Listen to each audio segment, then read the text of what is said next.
지금 인생의 체력을 길러야 할 때. 제니퍼 애쉬턴 지음, 김지혜 옮김, 출판사 북라이프. 나를 인생 1순위에 놓기 위해 꼭 필요한 12가지 습관.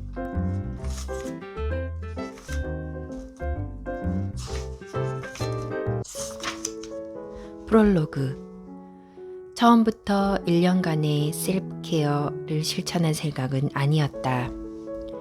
솔직히 누군가가 작년 초에 나에게 1년 동안 나 자신과 내 삶을 돌볼 필요가 있는지 물었다면 아마 그런 시간은 없다고 대답했을 확률이 높다.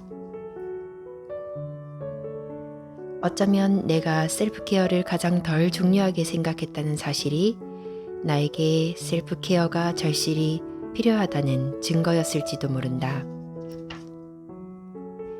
2019년이 시작되기 전 나는 무척 혼란스러운 상태였고 더 나은 사람이 되기 위해 시간을 투자한다는 생각을 감당하기 어려웠다. 전 남편의 자살 이후 극심한 후유증에 시달리며 2017년을 보냈다. 그 고통스러운 감정을 겪는 동안에는 나 자신을 돌보기 위해 시간을 쏟는다는 생각이 너무 이기적으로 느껴졌다. 아이들에게도 다른 가족들에게도 내가 필요했다. 나를 위한 시간이란 그저 옳지 못한 것, 비현실적인 것으로 느껴질 뿐이었다. 당시 나는 그렇게 고통스러운 때야말로 셀프케어가 가장 필요한 시기임을 잊고 있었다. 아마도 그래서 내가 이 계획에 무모하게 덤벼들었던 듯했다. 어떤 계획도 목표도 세우지 않았다. 그저 한 달을 조금 다르게 살아보기로 결심했을 뿐이다. 송년회 시즌이 끝나갈 무렵 나는 불현듯 1월 한 달간 술을 마시지 않겠다고 다짐했다. 그간 술을 너무 많이 마셨기 때문은 아니었고 그저 습관을 바꾸면 삶이 얼마나 나아질지 실험해보고 싶었기 때문이었다. 매달 시도하는 사소한 변화가 어떻게 결정적인 변화를 이끌어내는지 궁금한가? 답은 아주 간단하다. 우리가 매일 하는 행동은 건강에 큰 영향을 미친다. 무엇을 얼마나 먹고 마시는지, 얼만큼 휴식을 취하고 어떻게 움직이는지가 몸과 마음에 긍정적으로 작용할 수도 있고 파괴적으로 작용할 수도 있다. 음식, 수면, 운동은 모두 생존을 위한 필수 요소이기 때문이다. 물론 습관 하나하나가 일상에 미치는 영향은 미미할지도 모른다. 그러나 그 결과는 순식간에 쌓인다. 같은 행동을 매주, 매달, 매년 반복하면 그 영향력은 기하급수적으로 증가한다.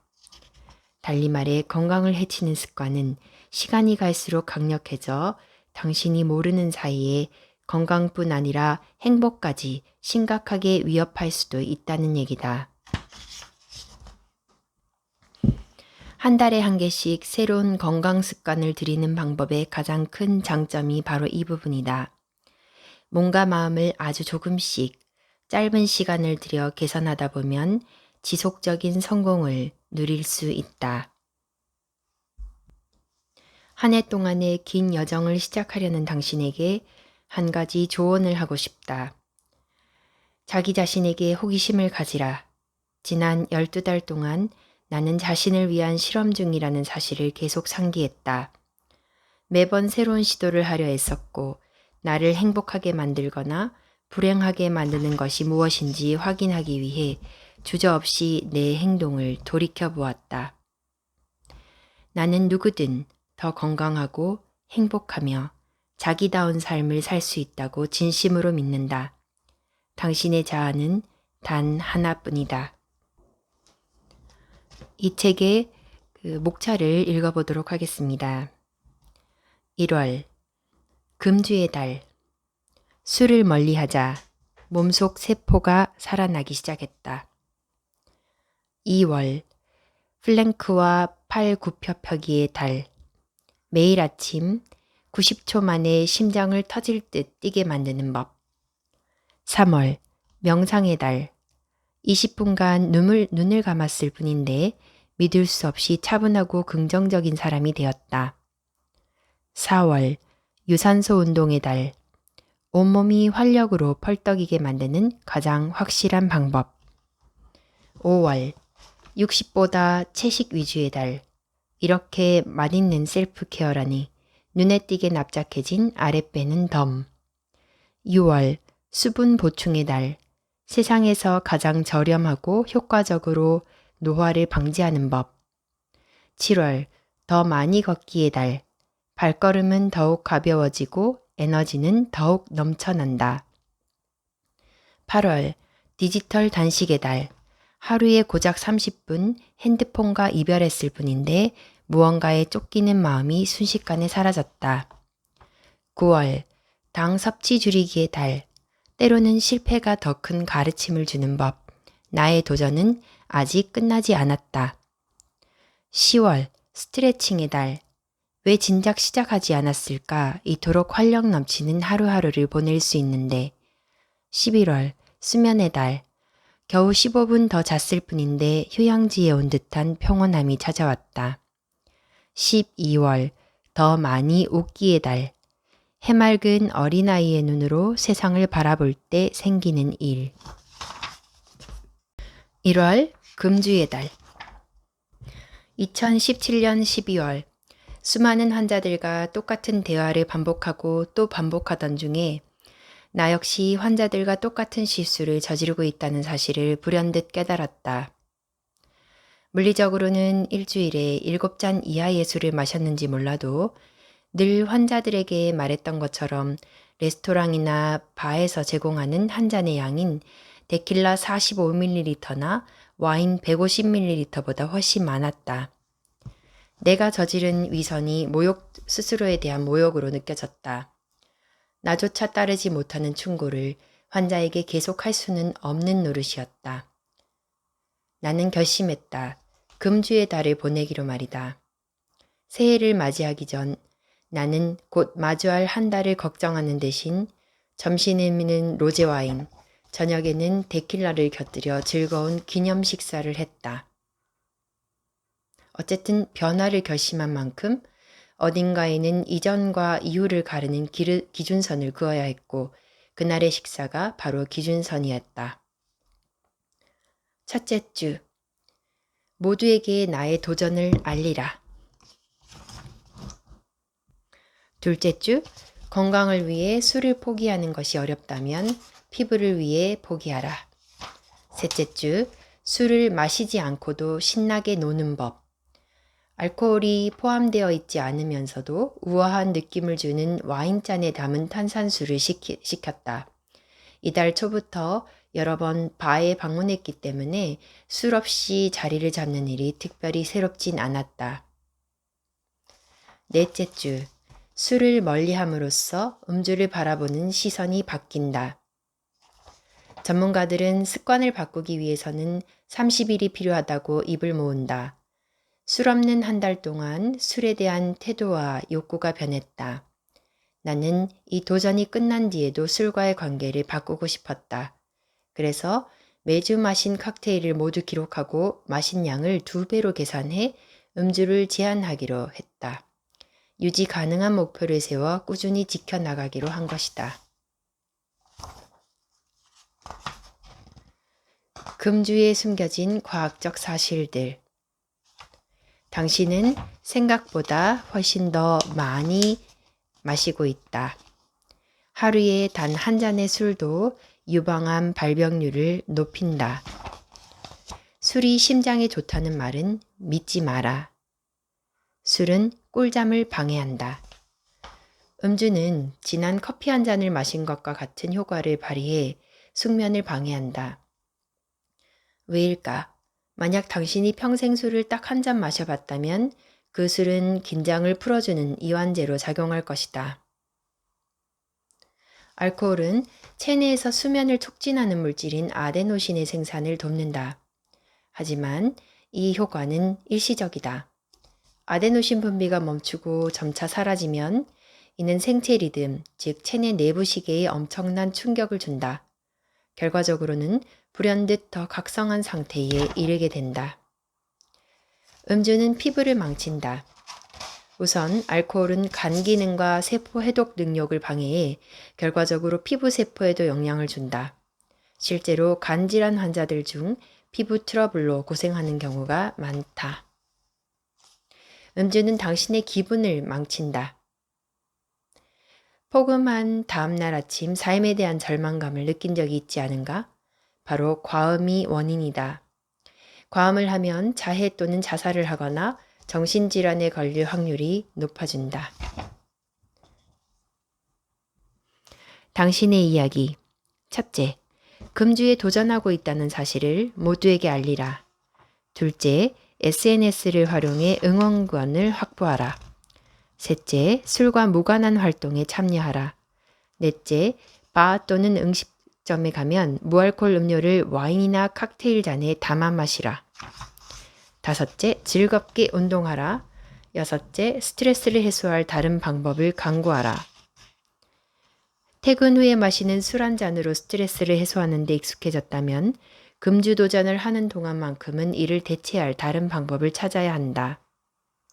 그런 당신에게 좋은 소식을 하나 전하자면 적절한 휴식 방법을 찾는 일이 그리 어렵지 않다는 것이다.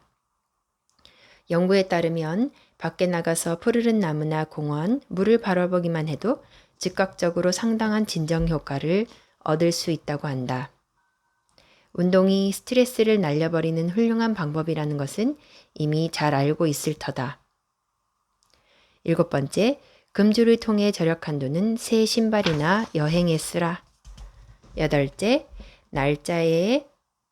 날짜를 지워가라. 9번째, 초대를 거절해도 괜찮다. 10번째, 금주는 승마와 비슷하다. 말에서 떨어졌다면 바로 다시 올려타라. 이 책은 방금 제가 소개해줬던 1월달의 그 플랜처럼 2월, 3월, 4월 매달마다 비슷한 형태로 그 계획을 실천해 나가는 형식으로 구성되어 있습니다. 2월, 플랭크와 팔 굽혀 펴기의 달. 나의 이야기. 한 달간의 금주에 도전했던 2018년, 나는 만 49세가 되었다. 나는 중년의 위기를 이 책으로, 그러니까 건강과 웰빙을 위한 일련의 도전으로 극복하리라 마음먹었다. 의사로서 내 습관을 객관적으로 살핀 다음 잘하고 있는 것과 잘못하고 있는 것이 무엇인지, 또 사소한 습관을 어떻게 바꿔야 더 건강해질 수 있는지 알아보고 싶었다. 하루에 1시간이 아니라 단 몇 분만 투자해도 결과를 얻을 수 있는 활동이었으면 했다. 그리하여 2월에는 플랭크와 팔굽혀펴기를 하기로 했다. 나는 플랭크 45초, 팔굽혀펴기 20개로 도전을 시작하기로 결심했다. 이것도 첫날 치고는 꽤 부담스러운 목표였지만 마음만 먹으면 14일째까지는 횟수와 시간을 늘려갈 수 있겠다고 판단했다. 첫째 주, 단 90초 만에 심장을 터질 듯 뛰게 만드는 법. 둘째 주, 2주 만에 초콜릿 복근을 만드는 쉬운 방법. 플랭크는 팔굽혀펴기보다 약간 더 불편하고 시간도 더 걸리지만 신체적으로나 정신적으로나 덜 부담스러웠다. 셋째 주, 허리 통증은 줄이고 코어 힘은 더하는 방법. 3주차 중반에 나는 또다시 플랭크 자세를 바꿨다. 첫째 주에 했던 팔꿈치 플랭크를 30에서 40초 동안만 유지한 후 사이드 플랭크를 좌우로 각각 30초씩 더했다. 이 방식으로 바꾸자 약간 과장을 보태 정말 너무 좋았다. 더 이상 통증을 느끼지 않으니 그것만으로도 굉장한 성과였다. 넷째 주, 매일 아침 단 몇 분을 투자해 비키니 몸매를 만드는 법. 마지막 주를 시작할 무렵 나는 플랭크 3분과 팔굽혀펴기 37개에 성공했다. 아직 정체기에 접어들지 않았다는 점과 꾸준히 기록이 좋아지고 있다는 점은 기뻤지만 솔직히 팔굽혀펴기는 점점 힘들어졌다. 두 운동의 최고 기록이 부담스러워지기 시작했다. 두 운동 뒤에 숨겨진 과학적 사실들. 플랭크는 더 탄력 있는 복부 근육을 만든다. 플랭크는 따로 운동하기 어려운 코어 근육을 강화한다. 허리에 문제가 있다면 통증을 없애는 나만의 방식을 개발하라. 플랭크와 팔굽혀펴기를 하면 우아하게 바로 설 수 있다. 플랭크와 팔굽혀펴기는 모두 편안한 자세, 즉 바닥에 앉거나 서 있는 자세를 취할 때 척추를 지탱하는 근육을 발달시킨다. 이 근육들이 튼튼할수록 척추 또한 튼튼해지고 곧게 펴진다. 팔굽혀펴기는 특히 등 위쪽 견갑근을 강화하므로 계속 연습하면 앉은 자세에서든 선 자세에서든 어깨가 안으로 말리지 않고 뒤로 젖혀 바르게 펴진다. 더불어 이 운동들은 배가로근을 탄탄하게 조이기 때문에 어떤 자세를 취하든 팽팽한 복부를 유지하도록 돕는다. 완벽한 플랭크 자세 완성하기. 플랭크는 보기와 달리 절대 쉽지 않다. 앞서 소개한 플랭크의 효과를 얻으려면 반드시 올바른 자세로 임해야 한다. 기본 플랭크 자세를 취할 때는 팔꿈치, 다리, 엉덩이, 허리, 몸통, 머리에 이르는 몸 전체가 일직선을 이루어야 한다. 허리가 위로 솟거나 엉덩이가 아래로 처져서는 안 된다. 후자의 상황이 발생하면 둔부 근육에 힘을 줘 엉덩이가 아래로 꺼지지 않도록 하라. 손을 넓게 펴서 바닥을 짚고 어깨가 안으로 말리지 않도록 한다. 상반신과 팔에 불필요한 긴장감을 주는 대신 오직 코어 근육으로 버티는 것이다. 고개를 들어 거울을 보지 말고 시선은 바닥에 고정하라. 고개를 들면 목과 허리에 부담을 줄 수 있다. 팔과 다리는 모두 어깨 너비로 벌린다. 호흡을 유지하는 것도 잊어서는 안 된다. 플랭크를 하는 동안 숨을 참으면 운동이 더 힘들어진다. 팔굽혀펴기는 온몸의 근육에 작용한다. 방법만 제대로 알면 누구든 할 수 있다. 팔굽혀펴기는 칼로리를 소모하고 성장 호르몬을 촉진하여 골다공증을 차단한다. 유산소 운동만이 칼로리를 태우는 유일한 방법은 아니다. 많은 연구에서 팔굽혀펴기 같은 근력 운동 역시 신진대사를 촉진해 칼로리를 태우고 체중을 줄인다는 사실을 밝혔다. 사실 우리 몸은 유산소 운동보다 근력 운동을 할 때 더 많은 칼로리를 소모한다. 저항력을 활용한 운동을 하느라 소모된 근육을 보수하는 과정에서 칼로리가 연소되기 때문이다. 게다가 팔굽혀펴기 같은 운동을 통해 근육을 키우면 기초대사량이 높아져 쉬거나 놀 때에도 더 많은 칼로리를 태우게 된다. 당신의 이야기. 첫째, 아침에 일어나면 플랭크와 팔굽혀펴기부터 해치우라. 둘째, 기록을 형성하고 싶다면 음악을 들으라. 셋째, 운동 파트너와 함께 목표에 도달하라. 넷째, 기껏해야 몇십 초면 끝나는 일이라는 걸 명심하라. 다섯째, 더 많은 동기부여가 필요하다면 중요한 이벤트를 목표로 운동하라. 여섯째, 플랭크 자세를 과감하게 수정하라. 만약 기본 플랭크 자세를 유지하는 데 어려움을 겪고 있거나 허리와 목과 어깨가 아프고 욱신거린다면 혹은 단순히 운동 루틴에 변화를 주고 싶다면 사이드 플랭크를 추가하는 것도 좋다. 어떤 자세를 유지하기가 너무 힘들 경우에는 10초 간격으로 짧은 휴식을 취해도 된다. 일부 생리학자들은 이렇게 휴식과 운동을 번갈아 하는 것이 코어 근육을 강화하기에 훨씬 더 좋은 방법이라고 이야기하기도 한다. 7번째, 편안하게 할 수 있는 수준부터 시작하라. 8번째, SNS 지원군을 꾸리라. 9번째, 손 짚을 곳만 있다면 얼마든지 성공할 수 있다. 10번째, 호흡하라. 운동을 하며 힘을 줄 때 숨을 참는 사람들이 정말 많다. 수년 전 내가 산부인과 수련이었을 때는 그렇게 해야 한다고 배웠다. 하지만 숨을 참으면 팔굽혀펴기를 포함해 어떤 일을 하더라도 더 힘들어지기만 할 뿐이다. 숨을 멈추면 복부가 압박을 받으면서 심장, 뇌, 근육으로 가는 혈류량이 감소하기 때문이다. 반드시 잊지 말고 호흡하라. 그렇게 하면 플랭크도 팔굽혀펴기도 생각보다 더 많이 할 수 있을 것이다. 3월 명상의 달. 4년 전쯤 나는 명상하는 법을 배우기로 마음먹었다. 느닷없이 충동적으로 그랬던 것은 아니다. 지난 수년 동안 여러 친구, 동료, 지인으로부터 명상이 삶을 어떻게 바꿨는지 꾸준히 들어온 터였다. 하지만 대부분의 사람들이 그렇듯 나 역시 어떻게 명상을 시작해야 할지 전혀 감을 잡지 못했다.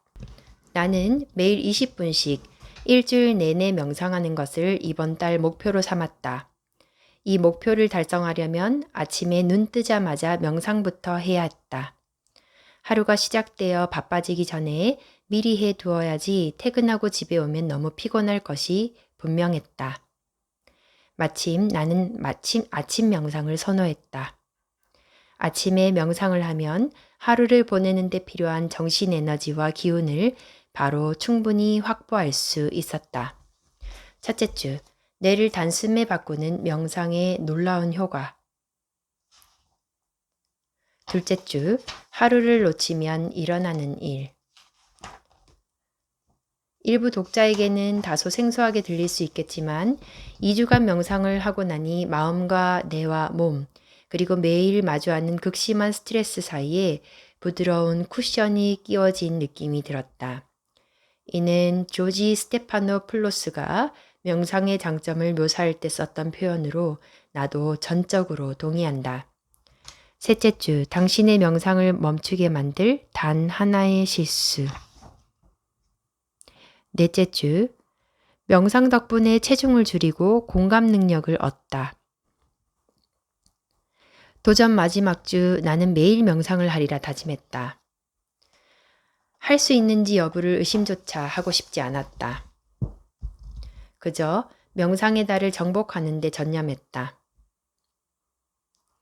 결과는 놀라웠다. 매일 명상을 하는 게 너무나 쉬워진 것이다. 일주일에 한 번 알람을 설정해 놓으면 2번 다시 수정할 필요가 없었다. 솔직히 아침 5시 기상에 대해 몇 번 고민하기는 했지만 결국 명상은 그만한 가치가 있었다. 그뿐만 아니라 놀라울 정도로 긍정적인 기분과 집중력, 활력이 지속된다는 사실이 기뻤다. 의심의 여지 없이 명상 도전 4주차는 지난 몇 년을 통틀어 가장 즐거운 주간이었다. 명상에 숨겨진 과학적 사실들. 명상은 체질을 바꾼다. 유럽 연구진이 최근 발표한 여러 연구에 따르면 규칙적인 명상은 유전자 수준에서 발현되는 염증을 억제한다. 다시 말해 명상을 꾸준히 하면 염증 반응과 스트레스로 인해 발생하는 세포 손상을 되돌릴 수 있다. 잠 못 드는 밤으로 고생하고 있는가? 아침에 명상하라. 나는 수면장애를 겪는 모든 환자에게 명상을 권한다. 불면증 진단을 받은 사람이나 잠에 들지 못하고 새벽에 자주 깨는 사람에게도 빠짐없이 권유한다. 이를 받아들인 환자들은 명상을 시작한 지 단 몇 주 만에 수면 문제가 덜해졌다고 말한다. 심지어 어떤 환자는 수면제를 처방받았을 때보다 증상이 호전되었다고 했다. 실제로 명상은 굉장히 효과적인 수면 보조제다. 여러 연구에 따르면 규칙적인 명상은 수면 방해 요소와 수와 지속 시간을 줄여서 전반적인 수면의 질을 높인다. 명상은 항우울제와 동일한 효과를 낸다. 2016년 미시간 주립대학교에서 수행한 연구 및 후속 연구에 따르면 명상은 감정 조절 능력을 영구적으로 향상한다. 기분 장애 치료에서 처방 약물만큼이나 강력한 효능을 발휘한다고 한다. 어떻게 명상이 이런 효과를 발휘하는 걸까? 다양한 신경과학적 요소가 작용하긴 하겠지만 명상이 뇌 속 해백질의 부피를 늘리고 오른쪽 해마 크기를 키운다는 점과 가장 큰 관련이 있을 것이다. 이 두 영역은 감정 통제 및 조절 능력 향상, 스트레스 감소, 의식적 행동 증가에 관여한다. 명상을 수행한 날 내 기분이 긍정적으로 변했다는 사실을 기억하는가? 여기에도 과학적 근거가 있다.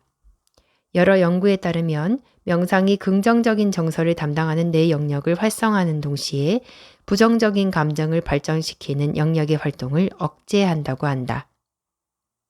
인생에 무슨 일이 일어나든 관계없이 순전히 인지신경학적 효과 때문에 그런 변화가 나타난다. 명상을 통해 식욕을 조절할 수 있다. 과학적으로도 식욕 억제와 체중 감소는 규칙적인 명상의 효과로 입증된 바 있다. 그 이유 중 하나가 학술지에 게재된 2015년 연구에서 소개되었다. 명상을 하면 몸이 보내는 신호를 더 잘 파악할 수 있다고 한다. 그 결과 진짜 배고픔과 정신적, 감정적 욕구로 인한 가짜 배고픔을 구별하기 쉬워지는 것이다.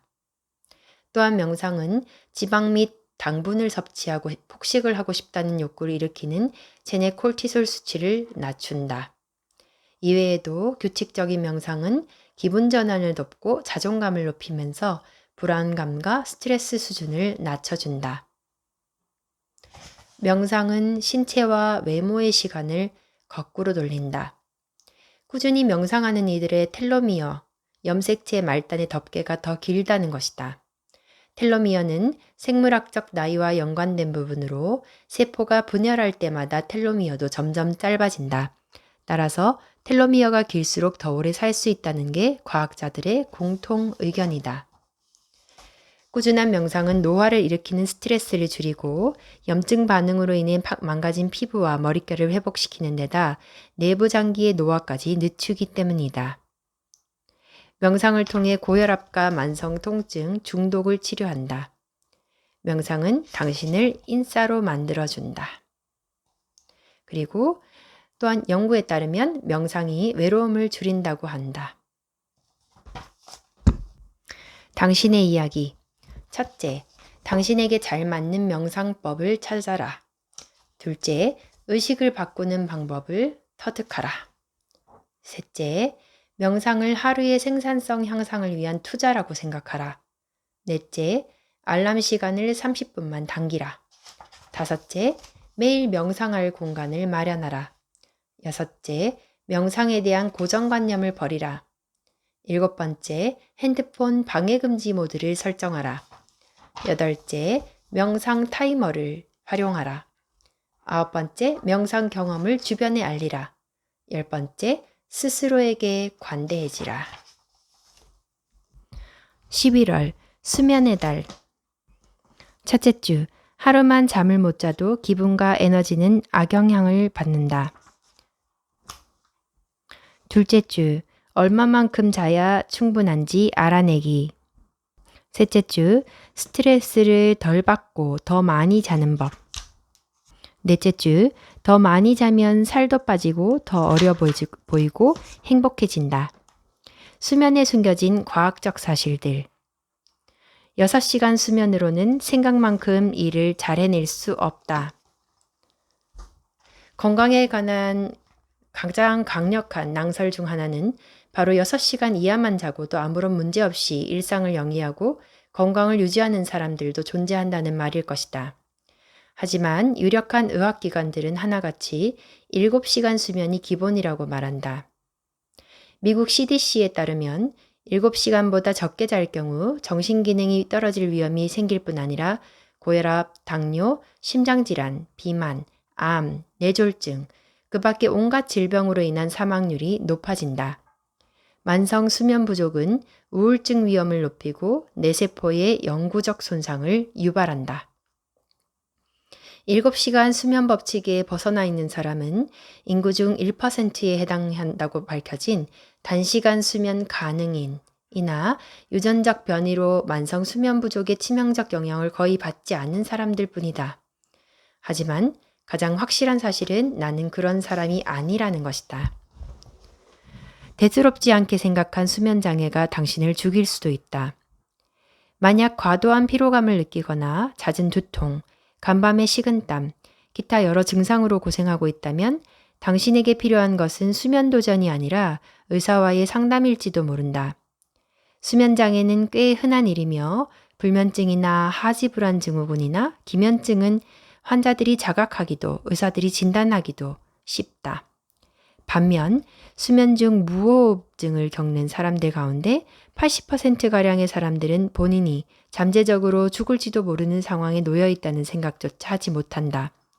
그리고 남성보다 여성의 수면 장애가 과소평가되거나 과소진단되는 경향이 있다. 수면 중 무호흡증의 증상에는 심한 코골이, 숨막힘, 수면 중 호흡곤란 등이 포함된다. 요란하게 코를 골지 않는다고 해서 수면 중 무호흡증이 없는 것이라 단정짓기는 어렵다. 여성은 남성에 비해 기도가 좁아 코를 크게 골지 않기 때문이다. 여성 환자, 특히 무호흡증 증세가 많이 나타나는 50대 이상 환자들에게는 낮 동안의 무력감, 두통, 불면증, 간밤의 식은땀 등의 증상이 더욱 뚜렷하게 나타날 수 있다. 이런 증상 중 일부는 완경기 신호이기도 하므로 의사와 상담하여 이 둘을 분명히 구분하는 것이 중요하다. 만약 이런 증상들을 겪고 있거나 수면 습관을 걱정하고 있다면 반드시 의사와 상담하라. 이를 방치하면 심장마비, 뇌졸중, 당뇨, 그 외 다른 질병의 위험이 높아질 수 있다. 생각보다 더 오래 자야 된다. 우리는 모두 8시간 수면이 가장 이상적이라는 이야기를 익히 들어서 알고 있다. 또한 여러 연구에서 8시간 정도 수면을 취했을 때 가장 최적의 상태로 활동할 수 있다고 말한다. 하지만 어느 정도 잠을 자야 하는지는 개인별로 크게 다를 수 있다. 충분히 자면 확실히 더 똑똑해진다. 잠은 식단만큼 체중 조절에 중요하다. 체중을 감량해야 할 때 당신이 얼마나 잠을 자는지는 당신이 무엇을 먹는지만큼이나 중요하다.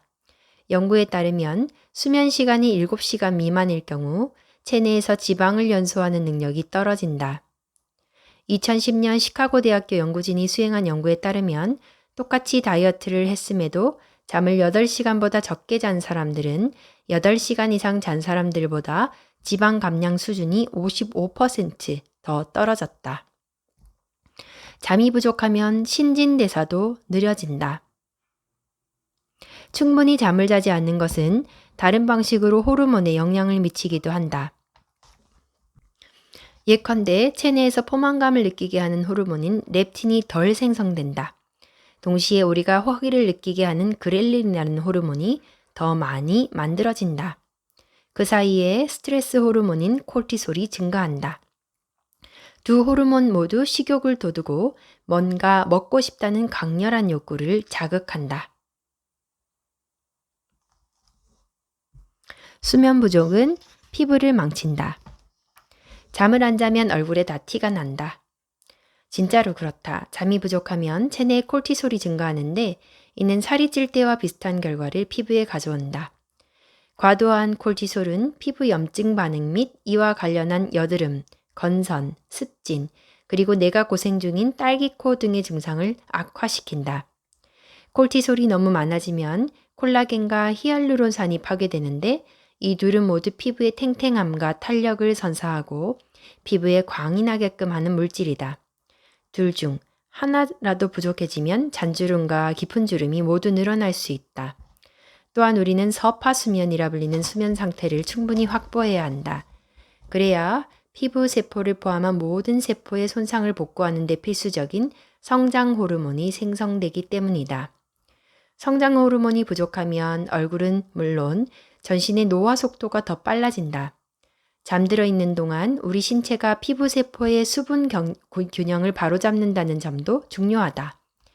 충분히 잠을 자지 못했을 때 피부가 건조해지고 붓기가 심해지며 눈 밑 다크서클이 짙어지는 것은 이 때문이다. 충분히 자면 더 행복해지고 섹시해진다. 호르몬 변화는 더 자야 한다는 신호다. 에스트로겐과 프로게스테론은 잠을 부르는 호르몬이다. 임신, 월경, 완경, 생리불순 시에 일어나는 호르몬의 변화는 수면 방해를 유발하는 원인이기도 하다. 예를 들어 완경 전후로 에스트로겐과 프로게스테론 수치가 감소하면 잠들기 어려워지고 한밤중에 불현듯 깨거나 얼굴이 붉어지는 등의 증상이 생긴다. 특히 수면 주기 초반에 자주 일어난다.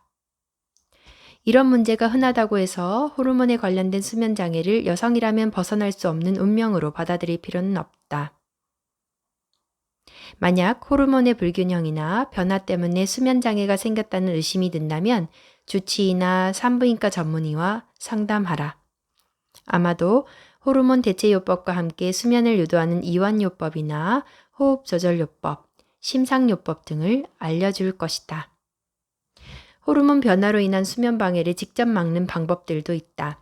규칙적인 운동, 명상, 요가, 그 외 스트레스 감소에 도움이 되는 활동을 하면서 건강한 식단을 통해 호르몬 불균형의 영향을 최소화하는 것이다. 수면 보조제를 일생에 걸쳐 처방받는 것은 답이 될 수 없다. 큰 문제에 반창고를 붙이는 행위에 불과하다. 처음에는 고쳤나 싶을지 몰라도 결과적으로는 더 큰 문제가 생길 것이다. 당신의 이야기. 첫째, 잠을 타협하지 마라. 둘째, 규칙적인 수면 스케줄을 정하라. 셋째, 수면 환경을 재설계하라. 나는 수면 환경이 실제 수면에 결정적인 영향을 미친다는 사실을 한참 후에야 깨달았다. 왜 침실이 어둡고 서늘하고 조용해야 하는지에 대한 많은 조언을 접한 후 나는 드디어 침실에 암막 커튼을 설치했고 온도를 항상 섭씨 15에서 20도 사이로 맞춰둔다. 연구에 따르면 이 온도가 수면을 유도하는 최적의 온도라고 한다. 우리 집에는 특별히 소음 문제가 없지만 이 문제 때문에 잠들기 어려운 경우도 적지 않을 것이다. 만약 다른 방, 이웃집 혹은 바깥에서 들려오는 소음을 차단하기 어렵거나 자주 여행을 다니는 편이라면 핸드폰 앱 등을 활용해 환풍기 소리나 기계의 일정한 소음 같은 백색 소음을 일으켜 문제의 소음을 조금이나마 상쇄할 수 있다. 연구에 따르면 백색 소음은 수면을 방해하는 가청 주파수 내 소음을 차단해 준다고 한다. 넷째, 누구와 함께 잘지 혹은 자지 않을지 재고하라. 다섯 번째, 잠자리 습관을 만들어라. 최적의 수면을 위해 잠들기 전 많은 양의 음식을 먹고 마시는 일은 피하라. 카페인이나 알코올 섭취, 늦은 밤 운동도 휴식을 방해하는 요소인 만큼 피하는 것이 좋다. 여섯 번째, 앱을 활용하라. 일곱 번째, 죄책감을 갖지 마라. 여덟 번째, 할 수 있는 것, 할 수 있을 때에 집중하라. 아홉 번째, 인위적인 수면 보조제를 멀리하라. 멜라토닌을 보충해줄 천연 대체제인 캐모마일이나 라벤더 차, 혹은 길초근 뿌리나 마그네슘이나 글리신 등이 포함된 보조제를 대안으로 고려해 볼 수 있다. 방금 소개한 것들은 연구에 의해 수면을 촉진한다고 밝혀진 것들이다. 열 번째, 잠이 안 온다고 낮에 운동하고 더 열심히 일하고 햇빛을 더 쬐라. 연구에 의하면 운동이야말로 가장 효과가 좋은 자연 수면 보조제 중 하나다. 밤에 잠들지 못하게 방해하는 또 다른 요소는 하루 종일 뭘 했는지 모르겠다는, 하루를 낭비한 것 같다는 느낌이다. 이를 해결하기 위해 계획을 세워보자. 일터에서 책임지고 더 많은 업무를 맡거나 새로운 취미를 갖거나 친구 또는 가족과 더 많은 일을 함께 해보라. 낮에 충분히 햇빛을 쐬지 않는 것도 밤잠을 방해하는 요소이므로 잊지 말고 매일 밖에 나가도록 하라. 체내 시계를 되돌리는 데에는 아침 일찍 쬐는 햇빛이 더 효과가 좋다.